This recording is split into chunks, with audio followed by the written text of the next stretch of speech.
আমি পঢ়ি আছিলোঁ kinetics of general plane motion হয় নাই sorry kinematics of general plane motion পঢ়ি আছিলোঁ কাইনেমেটিক্সটো কমপ্লিট কৰিলে আজি আমি পঢ়িম kinetics of general plane motion তো কাইনেটিক্স অফ জেনেৰেল প্লেন মোশ্যনত কি হ'ব কাইনেটিক্স অফ জেনেৰেল প্লেন মোশ্যনত আমি এই লেডাৰ প্ৰব্লেমটোৱে আমি সলভ কৰিম য'ত নেকি আমি কাইনেটিক্স পাৰ্টটো চাম হা সো এটা লেডাৰ প্ৰব্লেম যে আছিলে তোমালোকৰ এনেকুৱা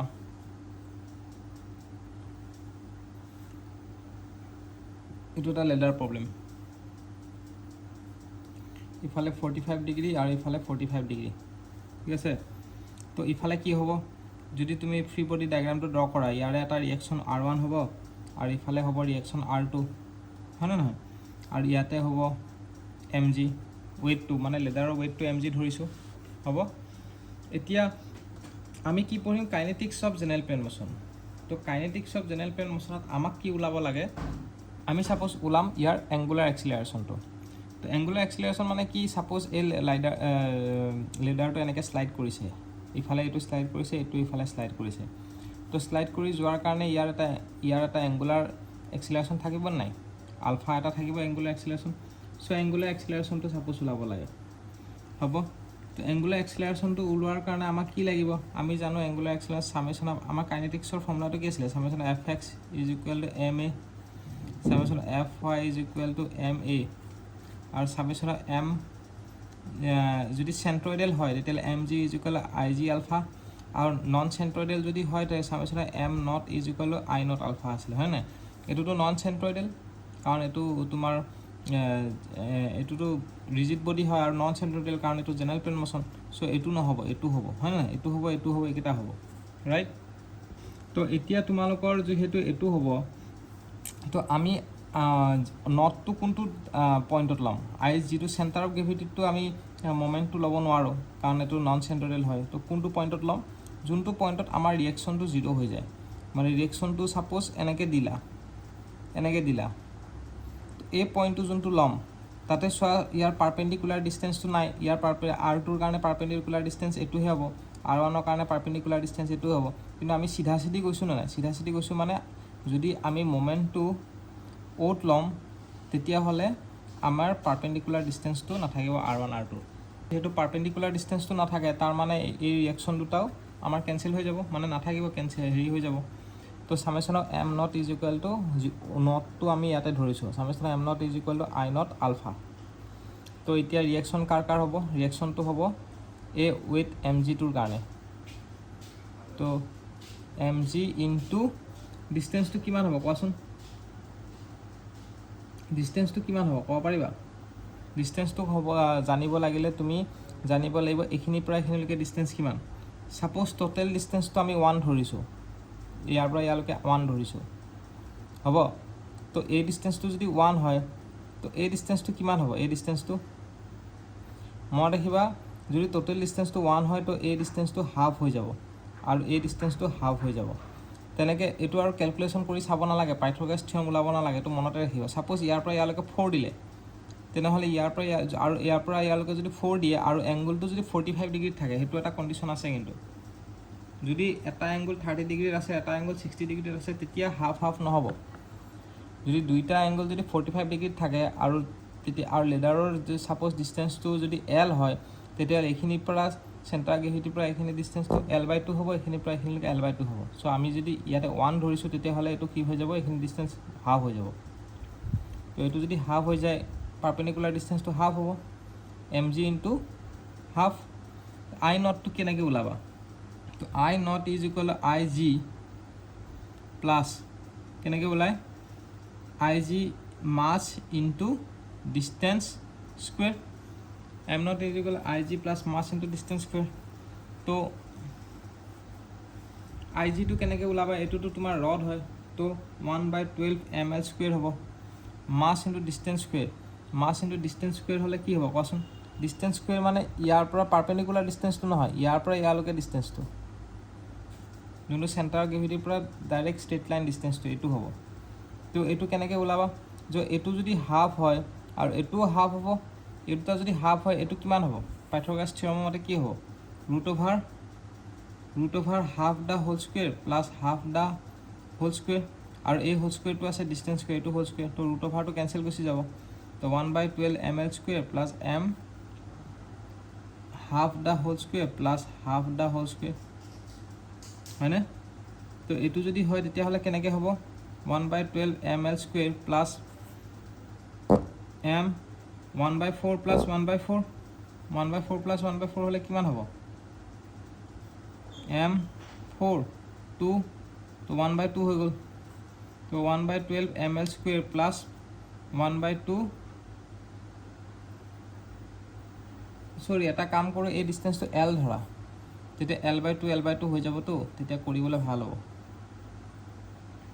l square হৈ যাব তো l square by 2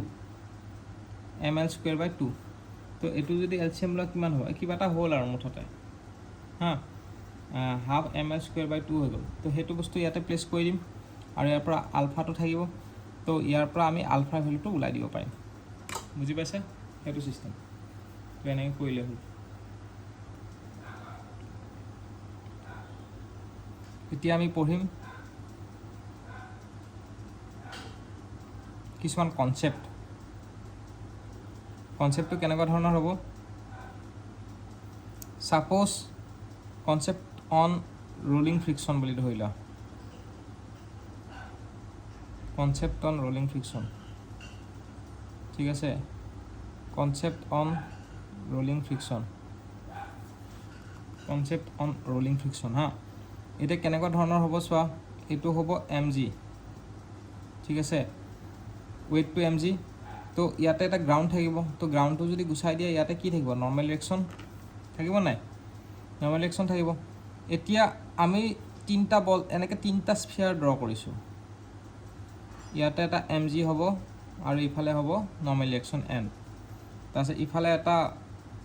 থাকিব ইফালে এটা নৰমাল ৰিঅ্যাকশন n থাকিব আৰু ইফালে হ'ব mg হ'ব এতিয়া তিনটাতে তিনটা বেলেগ বেলেগ হ'ব কেনেকৈ হ'ব চোৱা যদি আমি ফোৰ্সটো ওপৰত লগাইছো এপ্লাইড ফোৰ্সটো যদি ওপৰত লগাইছো বলটো এনেকৈ ৰোল হ'ব যদি ওপৰত লগাইছো ফ্ৰিকশন ফোৰ্সটো যোনটো ডাইৰেকশনত ফোৰ্সটো লগাইছো হেতু ডাইৰেকশনত হ'ব এনে জেনাৰেলি অপোজিট হয় কিন্তু ইয়াৰ ক্ষেত্ৰত এটো ডাইৰেকশনতে হ'ব যোনটো ডাইৰেকশনত ফোৰ্স লগাইছো হেতু ডাইৰেকশনতে ফ্ৰিকশন ফোৰ্সটো হ'ব যদি মই ফ্ৰিকশন ফোৰ্সটো নলগাই পেলাই ফোৰ্স এবাৰ ফোৰ্স লগোৱা নাই আমি কি কৰিছো এবাৰ ডাইৰেক্ট মোমেন্ট লগাইছো মোমেন্ট লগালো আমাৰ ফ্ৰিকশন ফোৰ্সটো এটো ডাইৰেকশনতে হ'ব বুজি পাইছা কিন্তু যদি ফ্ৰিকশন ফোৰ্সটো যদি আমি ইয়াতে পেটত মাৰো ইয়াৰ যদি একদম পুৰা ষ্টমাকত মাৰি দিও মানে পুৰা সেন্টাৰ গ্ৰেভিটিত মাৰো ফ্ৰিকশন ফোৰ্সে কৈছো এপ্লাইড ফোৰ্সটো যদি ইয়াতে মাৰো তেতিয়া হলে তাৰ ফ্ৰিকশন ফোৰ্সটো অপোজিট ডাইৰেকশনত হ'ব এইটো তো এই তিনটা কনসেপ্ট মনত ৰাখিবা বুজিলা যদি আমি ফ্ৰিকশন ফোৰ্সটো ওপৰত লগাইছো এটো ডাইৰেকশনতে হ'ব ইয়াতো লগালো এটো ডাইৰেকশন হ'ব কিন্তু যদি মাজত মাৰো তেতিয়া অপোজিট ডাইৰেকশনত হ'ব ফ্ৰিকশন ফোৰ্সটো এটো তোমালোকে মনত ৰাখিব লাগিব হ'ব নেক্সট আমি কি পঢ়িম নেক্সট আমি পঢ়িম এই তেনেকুৱা ৰোলিংৰ ওপৰতে আমি পঢ়িম নেক্সট পেজত পঢ়ি আছো চাই লও সাপোজ আমাৰ এখিনিত এটা স্পিয়াৰ আছে নে এখিনি জায়গাত হৈ যাব এনেকে লিখিছো এনেকে কৰাম চোৱা দিছো সো সাপোজ এখিনি জায়গাত আমাৰ এটা স্পিয়াৰ আছে ঠিক আছে স্ফিয়াৰটোত আমি এবাৰ ওপৰত দিছো ফোৰ্সটো যদি ওপৰত দিছো mg টো তলত আহিব এটা তোমালোকে ক ফ্ৰিকশন ফোৰ্সটো কোন ফালে হ'ব ফ্ৰিকশন ফোৰ্সটো ইফালে হ'ব কাৰণ ওপৰত লগাইছো ফোৰ্সটো আৰু ইফালে কি হ'ব নৰমাল ৰিঅ্যাকশন হয় না নহয় আৰু এটা যেহেতু বডিটো ইফালে গৈ আছে এনেকে ৰোল কৰি গৈ আছে তো এক্সিলাৰেশনটো আমাৰ ইফালে হ'ব a nought acceleration a nought is equal to কি হ'ব r আলফা হ'ব এক্সিলাৰেশন এটা থাকিব এনেকে এটো ডাইৰেকশনত r আলফা ৰাইট এতিয়া সামেশন অফ যদি f y কৰো summation of y is equal two y ডাইৰেকশনত আমাৰ কি বুলি কৈছে y ডাইৰেকশন আমাৰ এক্সিলাৰেশন আছে নেকি নাই কাৰণ আমি যদি এক্সিসটো এনেকে ড্ৰ কৰো এটো x আৰু এটো y ডাইৰেকশনত আমাৰ এক্সিলাৰেশন নাই আমাৰ এক্সিলাৰেশনটো x ডাইৰেকশনতহে আছে হয় না তো summation of fx is equal m a in y direction y ডাইৰেকশ্যনত এক্সিলাৰেশ্যন নাই কাৰণে এইটো 0 হৈ যাব তো y ডাইৰেকশ্যনত আমাৰ কি হৈ গ'ল n - mg is equal to 0 এটা summation of fx is equal to ma in x direction এটা x ডাইৰেকশ্যনত আমাৰ এক্সিলাৰেশ্যনটো আছে সো হেতুৰ কাৰণে আমি লিখিব লাগিব x ডাইৰেকশ্যনত কি ফোর্স আছে f ফোর্স আছে প্লাস স্মল f ফোর্সটো আছে m ইনটু a নট লিখিব লাগিব হয়নে এতিয়া a নটৰ ঠাইত আমি এনেকৈ লিখিব পাৰোঁ f plus f is equal m r alpha এইটো বস্তু লিখিব পাৰোঁ এইটো ইকুৱেশ্যন নম্বৰ 1 আৰু ইকুৱেশ্যন নম্বৰ 2 আৰু এতিয়া summation of mg is equal to ig alpha এইটো কি হ'ব এইটো হ'ব তোমালোকৰ সেন্ট্ৰয়েডাল হয় না নন সেন্ট্ৰয়েডালটো নহয় এইটো ig হ'ব এইটো মানে একচুয়ালি তোমালোকক মই কৈ দিওঁ এইটো মানে ডাইৰেক্টলি তুমি সেন্ট্ৰয়েডাল বুলিও ক'ব নোৱাৰা এইটো নন সেন্ট্ৰয়েডাল বুলিও ক'ব নোৱাৰা এইটো দুইটাতে এপ্লিকেবল হ'ব তুমি মোমেন্টটো ইয়াতো ল'ব পাৰা সেন্টাৰত যদি লোৱা তেতিয়া ig আলফা হৈ যাব নতুবা মোমেন্ট এট এও ল'ব পাৰা এ বা ও বুলি ধৰিছো এই তলৰ পইণ্টটো ও summation moment at is equal to i not alpha এটো ল'ব পাৰা বুজিলা তুমি এটো ল'ব পাৰা আৰু এই মাজৰ সেন্টাৰ জি2 ল'ব পাৰা কাৰণ এটো সেন্ট্ৰয়েডালো নহয় আৰু নন সেন্ট্ৰয়েডালো নহয় এটো এটা ৰোলিং মোশন হয় জেনাৰেল প্লেন মোশন হয় তো এই দুইটাই ল'ব পাৰি জেনাৰেল প্লেন মোশনৰ দুইটাই ল'ব পাৰি যদি mg ত লওঁ তেতিয়া কি ফোৰ্স আহিব কোৱাচোন মোমেন্ট কি হ'ব এটা f ৰ মোমেন্ট আহিব ইয়াৰ পাৰপেন্ডিকুলাৰ ডিসটেন্সটো স্মল r হ'ব হয় না আৰু ইয়াৰ মোমেন্টটো যদি এনেকৈ লৈছে ইয়াৰ মোমেন্টটো এনেকৈ ঘূৰিব ইয়াৰ মোমেন্টটো এনেকৈ হ'ব তো ইয়াৰ মোমেন্টটো এনেকুৱা হ'ব তো দুইটা অপোজিট ডাইৰেকশ্যনত হ'ব তো মাইনাস দিছো এটো মাইনাস দিব পাৰা আমি এটো দিছো তোমালোকে যোনটো ইচ্ছা হেতু দিব পাৰা fr small r is equal to center of gravity কি হ'ব half mr square half m r square into alpha আৰু এটো যদি কৰা তেতিয়া হলে আমাৰ স্মল f টো নাপাম আমি ডাইৰেক্ট ডাঙৰ f টো ল'ব লাগিব ডাঙৰ f ইনটু টুৱাইস r হ'ব কাৰণ ইখিনি পৰা ইখিনিলৈকে আৰু ইখিনি পৰা ইখিনিলৈকে আৰু i not alpha i naught মানে কিমান হ'ব i নট টো ওলাব লাগিব i naught is equal to ig i naught টো কিমান হ'ব i naught is equal to ig plus mass into distance square ig মানে half mr square mass into distance মানে কি r স্কয়ার তো half mr square 3/2 mr square হ'ব তো এতিয়া আমি ইয়াতে লিখিম 3/2 mr স্কয়ার ইনটু আলফা তো ইয়াৰ পৰা আমি যদি f এপ্লাইড ফোৰ্সটো ওলাব দিয়ে ডাইৰেক্ট ওট লবা তেতিয়া ফ্ৰিকশন ফোৰ্সটো ক্যান্সেল হৈ যাব আৰু যদি ফ্ৰিকশন ফোৰ্সটো ওলাব দিয়ে তেতিয়া হলে জিত লবা আৰু এপ্লাইড ফোৰ্সটো এটা গিভেন থাকিব এই তেনেকুৱা ধৰণৰ কথা হ'ব তো আজি ভিডিওটো ইয়াতে সামৰিছো that's next আমি চাম coefficient of rolling resistance to some